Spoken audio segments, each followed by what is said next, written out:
Okay, most of you are too young to remember of a Peabody and Sherman, and Peabody and his Wayback Machine.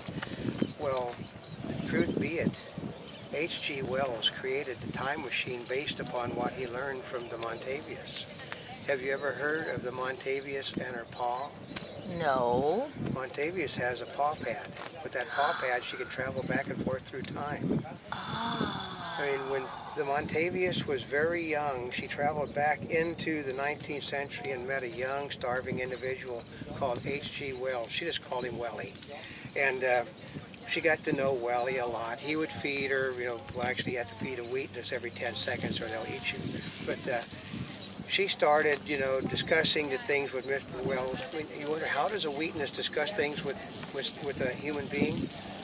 Well, after you've had a six-pack of beer, you could actually understand a wheatness perfectly. But she would tell, how in the world she saw the dawn of man, how she saw the future, and he got this idea, a time machine. I can travel back and forth through time like the wheatness does. If you ever noticed the little object that they use to screw in to make the time machine go back and forth, doesn't that look an awful lot like a bone? Because, well, he was trying to think of a means of, using a device that he could carry in his pocket that he could take out to keep the machines from being stolen by the Eloys, which basically are offshoots of the Wheatness family in the future. But he saw the Montebubblism wheatness with a bone in her mouth.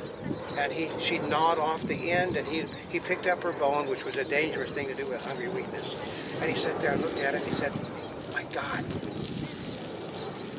But what comes next, you'll have to hear the next time.